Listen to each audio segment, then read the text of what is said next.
Fala rapaziada, é tempo de jogo e é tempo de Copa Sul-Americana, de Libertadores. Vamos passar a limpo essa rodada dos jogos de ida das oitavas de final das duas competições. Claro, o foco aqui vai ser um pouquinho mais nos times brasileiros. Vou passar só mesmo por cima dos outros jogos, começando aqui pela Libertadores, tá? Tivemos aí na terça-feira Fluminense em casa contra o Independiente Rivadavia 0-0, um resultado péssimo para o Fluminense, que ocasionou também a demissão do treinador Zubeldia. Já era esperado essa demissão, tá? O Fluminense não vem jogando bem há muito tempo, é um treinador que acaba colecionando bons começos e finais pífios, porque ele sempre morre no final, já diria aquele outro. E novamente não jogou bem. Não acho que o Fluminense tenha também aquele super elenco, mas ele tem mais para jogar e capacidade de ganhar do Rivadavia em casa. Agora esse jogo de volta aí na semana que vem vai ser duríssimo na Argentina. O Independiente Rivadavia fez uma grande campanha, os dois compartilharam o mesmo grupo na fase de grupos, né, coincidentemente. Então o Fluminense perdeu lá na Argentina na fase de grupos. E a tendência, não sabemos ainda quem vai ser o treinador da equipe, mas é que perca novamente, né? A gente espera aí que, por ser um time brasileiro, continue dentro da Libertadores, mas vai ser muito difícil. Estudiantes e Católica empataram 1-1. Platense, já na quarta-feira, Platense e Coquimbo Unido também empataram 1-1. Não tivemos nenhuma vitória dentro dos primeiros jogos das oitavas de final da Copa Libertadores. Todo mundo empatou, inclusive os brasileiros, e Platense e Coquimbo Unido fez 1-1. Palmeiras e Cerro Porteño também foi 1-1. Palmeiras em casa ainda vai ser favorito na volta contra o Cerro, mas jogando em casa a gente esperava muito mais, né? Tivemos aí uma partida muito ruim do Palmeiras, que ainda teve o cartão vermelho do Andrés Pereira, que eu não concordo, achei que foi um lance muito simples, muito normal de jogo, mas acabou dando cartão vermelho para ele, vai desfalcar o Palmeiras no jogo de volta. E mais uma falha aí do Carlos Miguel, que entregou o segundo gol. O Palmeiras, mesmo com um a menos, fez 1-0 com o Flaco Lopes, que é o melhor jogador do time disparado, mas com uma falha do Carlos Miguel, mais uma, o Palmeiras sofreu um empate no final e vai ter que ir para o Paraguai aí não dá pra dizer que é com a corda no pescoço, porque é um time muito superior, mas acaba indo com mais pressão do que iria se tivesse feito o resultado dentro de casa. Cruzeiro e Flamengo, ainda na quarta-feira, empataram 1-1. Foi um grande jogo, né? Um jogo que a gente esperava muito dos brasileiros. Achei que o Flamengo acabou fazendo um jogo melhor no conjunto. É um time que é muito tranquilo dentro de campo, acaba executando suas ações de uma maneira muito mais natural do que os adversários. O Cruzeiro fez 1-0 com o Arroio num golaço, já ao segundo tempo. E aí o Paquetá, né, o Flamengo, ele tem o luxo e a loucura de começar com Pedro e Paquetá no banco. E tivemos aí o gol do Paquetá no segundo tempo, com participação na falta que ocasionou o cruzamento para o gol do Pedro. Então os dois participaram do gol. 1-1, Flamengo vai favorito, já era favorito pelo confronto, mas vai ao Maracanã favorito pelo elenco, por ser o atual campeão, e também pelo que jogou dentro dessa eliminatória. Achei um time mais coeso. O Cruzeiro é um time muito bom, claro que se o Cruzeiro passar não vai ser uma zebra, mas eu ainda acho que é um pouco abaixo do Flamengo. Mirassol e LDU jogaram ontem, o jogo foi 1-1 também. Mirassol no Maião, em casa, fez 1-0, mas sofreu um empate. Um jogo aí que o Mirassol jogou bem, mas novamente ele bate naquela tecla, né? Ele faz o gol, abre o placar e toma um empate. Uma loucura o que é os jogos do Mirassol. Vai agora jogar o jogo de volta na altitude de Quito. Acho muito difícil que classifique, tá? O Mirassol, ele tá disputando aí o rebaixamento do Campeonato Brasileiro, então ele tem que conciliar essas duas competições. O próprio Reinaldo já comentou que eles estão desfrutando da Libertadores, não é uma obrigação, não é algo que fica batendo na mente deles. Então eu acho que a LDU acaba sendo favorita, mas não dá pra gente descartar, tá? Também tivemos Rosário Central e Corinthians 0-0, um baita resultado para o Corinthians na Argentina. Fez um jogo muito bom, eu achei. Não foi para atacar, para criar jogo, para criar espaço.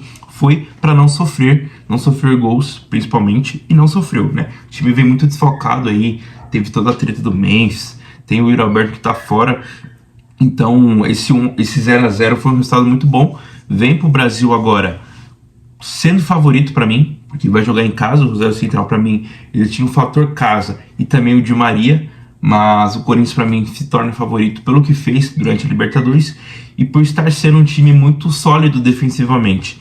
A gente vê muitos jogos que na era Diniz de outros times, que o Diniz fazia 5, 6 gols, tomava 8, tomava 5, tomava 4. E nessa fase com o Corinthians, a gente está vendo um time muito mais sólido. Então eu acho que o Corinthians vai acabar classificando. Também temos Tolima e Del Valle que não jogaram, porque por conta do que aconteceu na Colômbia, esse jogo vai ser semana que vem, tá? Já pela Sul-Americana, começando a falar aí, terça-feira tivemos Boca e Recoleta, né? Boca ganhou de 3-1, tomou um susto no começo aí, mas já encaminhou a classificação. Bolívar e São Paulo 1-1, jogo na altitude do Bolívar, né? E um jogo muito bom, resultado muito melhor do que o jogo, né? O jogo foi muito ruim, mas o São Paulo, ele criou muito mais chances que eu imaginava que ele criaria e ainda fez o gol com 1-0 com o Arboleda, né? O Arboleda que foi sequestrado voltou e tomou o empate do Bolívar. Já era de se esperar, né? O Bolívar era um pouco mais favorito por jogar em casa, por ter altitude, e o São Paulo conseguir sair de lá com um empate é um resultado muito bom. Vem para o Morumbi agora para uma vitória simples. Uma vitória simples já garante a classificação. Eu acho que vai conseguir, acho que é favorito. E não enxergo muito nesse Bolívar a capacidade fora de casa, apesar de ter eliminado o Grêmio, né, na fase anterior, de surpreender o São Paulo. Tigre e Torque, grande jogo, hein? 1-0 pro Torque contra o Tigre aí. Tivemos outro confronto brasileiro, Bragantino e Atlético Mineiro, 1-0 Atlético Mineiro, mais uma falha do goleiro do Bragantino.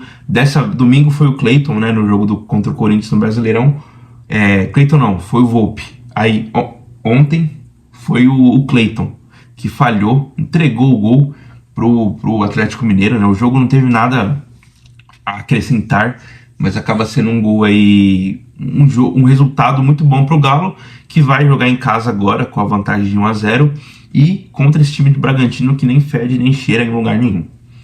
O Vasco empatou com o Olímpia 0-0, o Vasco amassou o Olímpia durante os 90 minutos, mas não conseguiu furar a defesa do Olímpia. Não tem atacante, o Brenner se machucou, quebrou o dedo do pé no final de semana, trouxe um jogador do River para compor essa fase do campo. Acredito que a partir do momento que ele seja apto, ele vai ser titular, porque todo mundo que está abaixo dele é muito ruim e acaba sendo um resultado um pouco ruim para o Vasco. O Olímpia e o Vasco se enfrentaram na fase de grupos em casa. O Vasco ganhou de 3-0 e no Paraguai o Olímpia ganhou, né? Então acho que o Olímpia acaba ficando aí como favorito por jogar em casa, mas ainda é um confronto muito equilibrado. Santa Fé e River Plate vão jogar na semana que vem, também por conta do que aconteceu na Colômbia. O Santa Fé é o mandante do jogo. Tivemos aí Santos e Macará, 2-1 pro Santos. Eu não fiz nenhum vídeo específico desse jogo, né, porque acabou passando aí em agenda, mas foi um jogo que o Santos já começou cantando Santos, o time da virada, Santos, o time do amor, porque 5 minutos já tinha tomado o gol do Macará. Acabou virando o jogo, né, uma grande partida do Neymar, que deu 4 assistências no jogo, mas só valeram 2, uma pro Gabigol no primeiro tempo, que atingiu a marca de 100 gols, e outra pro William Arão, que marcou pela primeira vez com a camisa do Santos. O Santos vence 2-1, já foi anunciado pelo treinador que o jogo de volta na quinta que vem vai ser completamente reserva, então ele vai jogar lá no Equador, numa altitude com time reserva, mas com uma vantagem de 1 gol para estar aí voltando, caso empate, com a classificação no bolso. E aí tivemos Cienciano e Botafogo, 6-1 pro Cienciano, um jogaço do Cienciano, uma vergonha do Botafogo. É inacreditável um time tomar 6 gols do Cienciano, seja jogando na altitude, seja jogando embaixo do mar, jogando na neve, jogando na areia, jogando na praia, jogando no videogame. Não dá para você tomar 6 gols do Cienciano. O Botafogo conseguiu a façanha. No primeiro tempo já estava 4-0, o goleiro do Botafogo falhando em todas, falhou pelo menos uns 2, 3 gols. Cienciano também acertando vários chutes no ângulo. O Botafogo ainda, no começo do segundo tempo, fez um gol, estava 4-0, fez 4-1. E aí ele tratou de tomar mais 2 para voltar aqui para o Rio de Janeiro sem nenhuma chance de classificação. O Botafogo não vai se classificar, não deveria colocar titulares para gastar o físico deles nesse jogo, porque é um jogo perdido. Por mais que o Cienciano seja horrível, é uma vantagem de 5 gols e tem todo o aspecto emocional da vergonha de você jogar uma oitava de final de Sul-Americana e tomar 6 gols do Cienciano, tá? Absurdo que o Botafogo fez, tem que parabenizar, tem que demitir todo mundo, porque não dá. Foi isso, tá? Os jogos de volta são semana que vem. A gente enxerga aí na Sul-Americana muito equilíbrio e um pouco de vantagem para alguns times brasileiros. E na Libertadores tudo em aberto, porque como eu falei aqui no vídeo, todos empataram. Se você gostou, deixe seu like, seu comentário. Fala o que você achou dessa rodada das oitavas de final da Sul-Americana, da Libertadores. Se o time ganhou, empatou, perdeu, deixa nos comentários. Divulga esse vídeo e até a próxima. Tamo junto.